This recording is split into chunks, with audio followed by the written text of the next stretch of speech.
All right. And so, as I mentioned, we're talking just about actually what happened in the Industrial Revolution. Kind of started out big picture. England goes from, backwater to economic powerhouse. This is because they become technologically and more advanced in a number of key industries. The first one was textiles.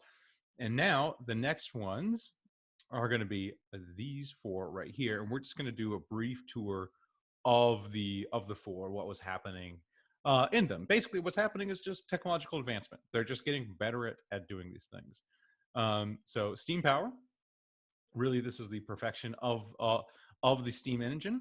Uses coal, and you can see it in the fuel efficiency. These are becoming much more efficient over the time period. The big innovation here, this jump from this Cornish to the Watt or Newcomen engine. Okay, and we see the falling average total cost of energy really, drops significantly throughout the period, and then there's this big drop right here,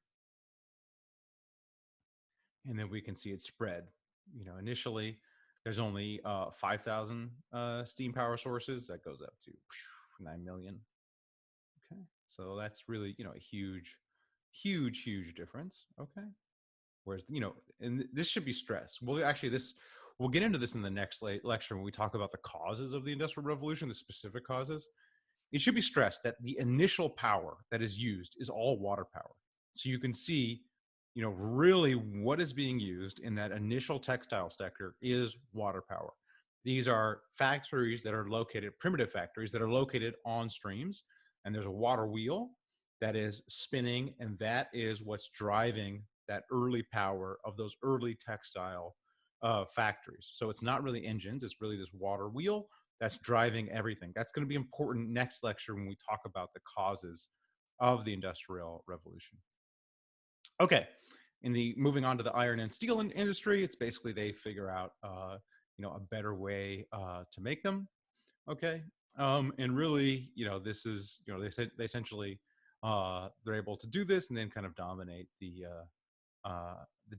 industry. All right, and we see it happening first in Britain, but this process is eventually exported to the rest of the world. Here we have it in the U.S. In the U.S.'s steel region, which is, of course, East Pennsylvania, hence the Pittsburgh Steelers. You can see it. We adopt it in the early 1800s, but Britain's way ahead of the curve. Okay.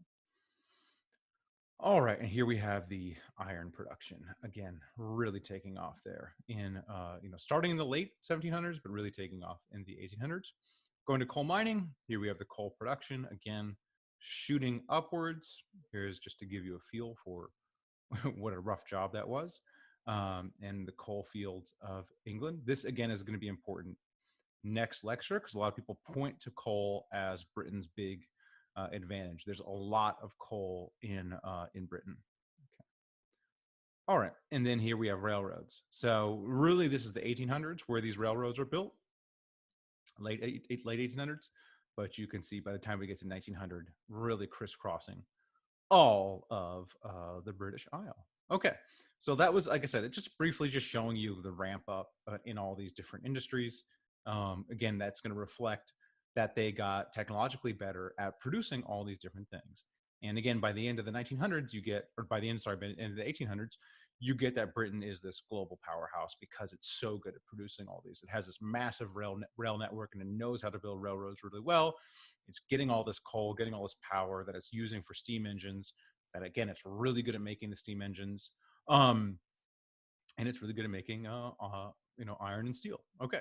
And so we have this rapid transformation of a variety of industries. It's very important to note that textile is the first. Again, this will be important in the next lecture when we try to figure out the causes. All right. And basically, Britain goes from, a peasant, the old society of everyone's just a peasant, everyone's working the land, to one that is technologically dynamic, where they are innovating in first these 5 primary sectors that are important, but eventually when we get to the present, there's innovation across all different types of sectors, and then even new sectors are invented. Okay, so that is the Industrial Revolution, like what it was, like what actually happened. next lecture, we're going to try to figure out what the cause of it was. Spoiler, there's a lot of disagreement.